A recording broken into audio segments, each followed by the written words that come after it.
मेरे लवर्स भी हैं, मेरे हेटर्स भी हैं। ये इज्जत अल्लाह की तरफ से है, किसी की जिल्लत है तो वो अल्लाह की तरफ से है। उनके लिए जरूरत है कि नॉक नॉक कि हमने जो कुछ भुगतना था, जो कुछ बैड टाइम जो भी हमने देखना था वो देख चुके हैं। हसन अयूब खान के तमाम देखने वालों को अस्सलाम वालेकुम नाजरीन, मल्टीपल स्टोरीज के साथ आपकी खिदमत में हाजिर हूँ। मेरा ख्याल था कि मैं इस टाइम तक पहुँच जाऊँगा जर्मनी, लेकिन हमारी जो ट्रेन है वो थोड़ा सा अभी वक्त है उसमें, तो सोचा कि यहीं से ही आपसे मुखातब हो लूँ। तो जनाब, पहली खबर, ईमान हाजिर मज़ारी साहिबा जो कि ज़बरदस्ती की इनकलाबी थी, बिल आखिर वो गिरफ़्तार हो गई। ना सिर्फ गिरफ़्तार हुई बल्कि उनको इंसादे दहशतगर्दी की अदालत में पेश भी कर दिया गया है और उनका 14 रोज़ा रिमांड भी ले लिया गया है। अब बात ये थी कि ईमान हाजिर मज़ारी साहिबा 3 रातें उन्होंने गुजारी जनाब, जो इस्लामाबाद हाई कोर्ट बार के प्रेसिडेंट हैं वाजिद गिलानी साहब, उनके कमरे में। वहाँ पर रूपोश रहीं, छुपी रहीं। इससे पहले भी जब अदालत की जानिब से मुतराज़ा ट्वीट्स केस के अंदर उनकी जब ज़मानत मनसूख हुई तो पुलिस को अहकाम दिए गए थे कि उनको गिरफ़्तार करके पेश किया जाए, लेकिन पुलिस के को चकमा देने में वो कामयाब रहीं, पुलिस से रूपोश होने में कामयाब रहीं और पुलिस उनको गिरफ़्तार होने में भरपूर तरीके से नाकाम रही। अब आज उनको जहाँ से, जिस जगह से गिरफ़्तार किया गया है वो सरीना होटल के ऑपोजिट एक अंडरपास है, वहाँ से उनको गिरफ़्तार कर लिया गया। बहरहाल जी, ईमान हाजिर मज़ारी साहिबा जब गिरफ़्तार हुई तो रोती भी रहीं।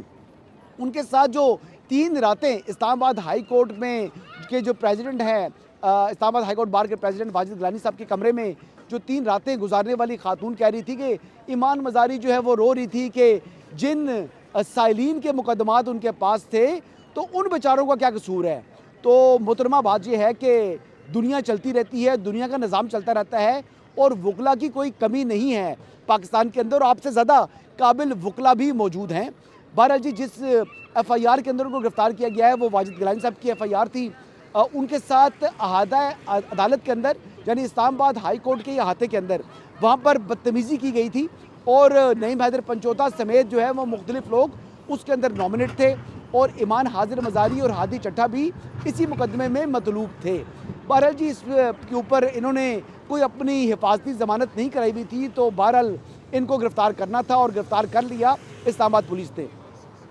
अब जो एप्लीकेंट है, जो मुद्दई है, मुद्दई मुकदमा है, उसी की दरख्वास्त के ऊपर आपको गिरफ़्तार किया गया और उसी के दफ्तर के अंदर आपने 3 रातें जो है वो क़याम किया। इंटरेस्टिंग बात देखें।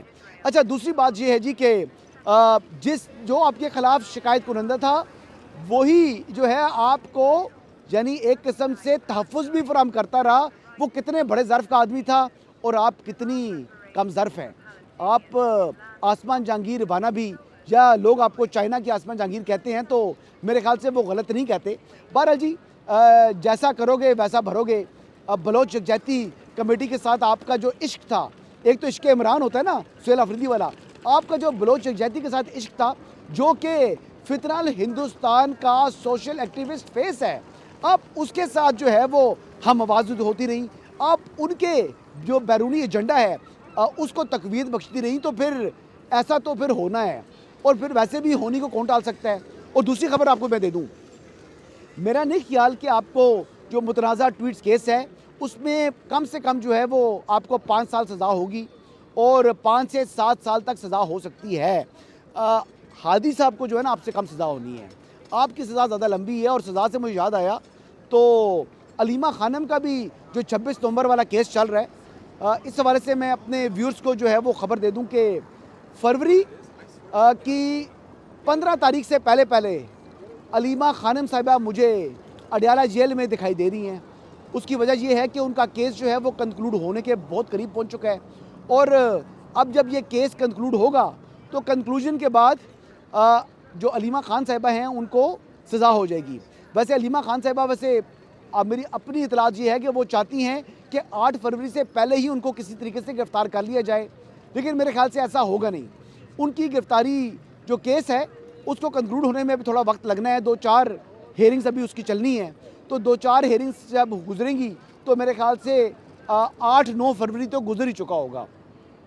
अलीमा खानम की भी जो है वो गिरफ़्तारी होनी है जी, और उनको सज़ा होनी है। बहरहाल वो लास्ट हेयरिंग के ऊपर भी अलीमा खानम साहिबा के जो वकील थे वो अदालत में यही जो इस्तदा करते रहे कि हसन अयूब को कंटेम्प्ट का नोटिस जारी किया जाए। भाई मैंने तो एटीसी कानून के तहत जो कि 7 दिन के अंदर ट्रायल कंप्लीट होना है, उसके पेश नज़र जो है अपनी वो मैं जो राय का इजहार करता हूँ। बहरहाल मेरी राय आपको बहुत चुभती है तो चुभती रहे, मुझे इससे फ़र्क नहीं पड़ता जी। आगे बढ़ते हैं जी। दूसरी अहम खबर ये है कि मरी के अंदर बर्फबारी चल पड़ी है जी, बल्कि तीसरी अहम खबर ये है जी, मरी के अंदर बर्फबारी हो रही है और बर्फबारी जो है वो टकाकर हो रही है। ना सिर्फ मरी के अंदर बल्कि अगर हम बात करें तो नथिया गली के अंदर भी एक स्टॉर्म आया हुआ है, जो कि आप देखें कि वहाँ पर अब तकाबली जायज़ा आपको लेना चाहिए कि जो इश्क़ इमरान में मुब्तला हुकूमत है वो क्या कर रही है और जो पंजाब में खिदमत और कारकर्दगी वाली हुकूमत है वो क्या कर रही है। इस वक्त जो रोड्स के मिनिस्टर हैं सुहेब भरत साहब, वो फिज़िकली ऑन ग्राउंड मौजूद है। सुहेब भरत लोगों की मुश्किलात के बारे में सुन रहे हैं, is leading from the front. और ये अहकामात किसके थे जी? मरीम नवाज शरीफ साहिबा के, कि जो जितने वज़ीर हैं ये हुक्मरान नहीं बल्कि खादम हैं। बस सुहेब भरत साहब वही हैं जी जिन्होंने ये मशहूर फ़िक्रा बोला था, ना चन्न ना इंज नहीं। ये वही वाले सुहेब भरत साहब हैं जी जो देखने में तो कोई इंग्लिश बॉय नज़र आता है। He has a blue eyed और ब्लू आइड टॉल गोरा चटाल किस्म का लड़का है, देखने में तो मम्मी डैडी नज़र आता है, लेकिन यकीन करें कि वो he is on his toes. सैलाब के अंदर भी ये शख्स मरीम औरंगज़ेब साहिबा के साथ, राना सिकंदर के साथ और ख्वाजा सलमान रफ़ीक के साथ ऑन हिज टोज़ था। और अब जो मरी के अंदर जिस तरीके से अब बर्फबारी हो रही है और वहाँ पर भी जनाब ही इज़ ऑन स्पॉट और वहाँ पर आवाम की खिदमत के लिए पहुँचा हुआ है।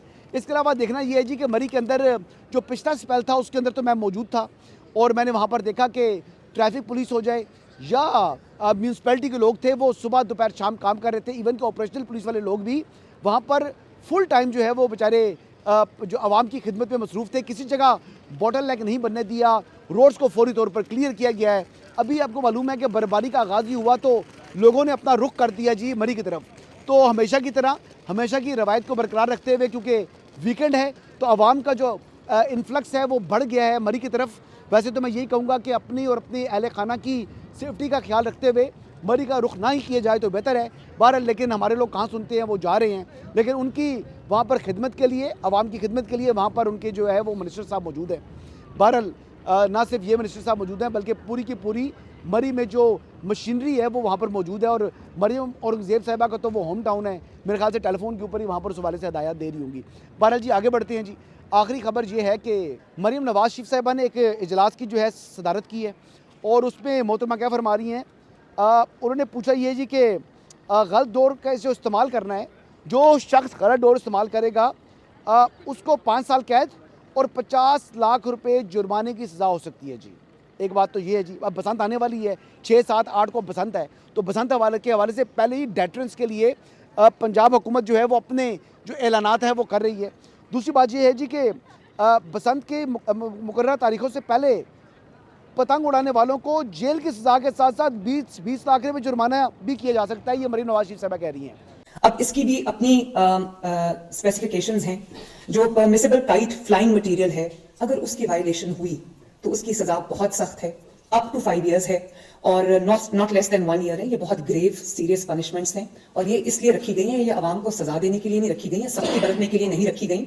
ये सिर्फ इसलिए रखी गई हैं कि जो एक एक कीमती जान है उसको बचाया जा सके और आवाम की जान का और उनकी जो सलामती है उसका तहफ़्फ़ुज़ यकीनी बनाया जा सके। गलत डोर इस्तेमाल करने पर भी 5 साल तक की सजा है, 5 मिलियन रुपए तक की सजा है।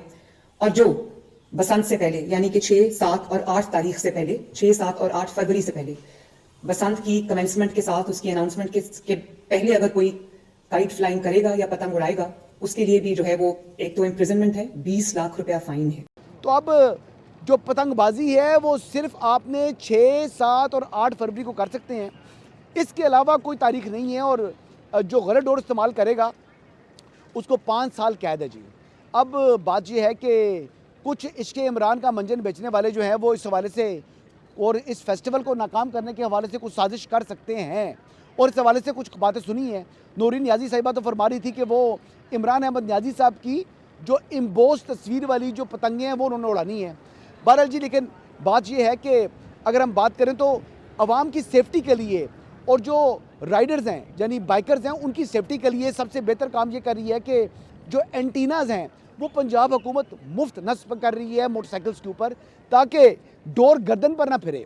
अब होता क्या था कि माजी के अंदर ये केमिकल टाइप की जो डोरें होती थी या तेज़ डोरें होती थी, ये डोरें लगा के डोरें जब कट के जाती थी तो फिर वो इतनी तेज़ी से वो डोर घूमती है, खुदा न खास्ता कि गर्दन को काट देती है। तो आवाम की सेफ्टी को मद्देनज़र रखते हुए और एक त्यौहार जो था, जो एक सकाफ़त थी, जो कि एक रंगारंग तकरीबात थी, लाहौर की पहचान थी, पाकिस्तान की एक शान थी, उसी फेस्टिवल को, त्यौहार को दोबारा ज़िंदा करने के लिए मेरे ख्याल के मुताबिक जो अमल शुरू किया है पंजाब हुकूमत ने, वो काबिल सताइश है। अल्लाह करे ये पायलट के तौर पर हो रहा है, अल्लाह करे ये अगर कामयाब हो जाए तो फिर हर साल यही रंगारंग तकरीब जो बसंत की होगी, ये हर साल दोबारा होगी। बहरहाल जी, इस वक्त मेरे ख्याल से बारिश अब शुरू पड़ी है और मैं वैसे तो 1-2 मिनट मैंने और बात करनी थी, लेकिन इससे पहले कि मैं गीला हो जाऊँ और फिर मेरी जो शाम है वो अज़ियतनाक हो जाए, तो मेरे ख्याल से इससे पहले बेहतर ये है कि मैं कॉल ऑफ कर दूँ। तो इन्हीं अल्फाज के साथ इजाज़त चाहूँगा। इंशाल्लाह अब मैं जर्मनी जा रहा हूँ, मेरी कुछ घंटे 1.5 घंटे बाद ट्रेन है, तो ट्रेन पकड़ते हैं, फिर इंशाल्लाह मुलाकात होगी। मरी से नहीं जी, माफ़ कीजिएगा, जर्मनी से। इजाज़त चाहूँगा। अल्लाह हाफ़िज़।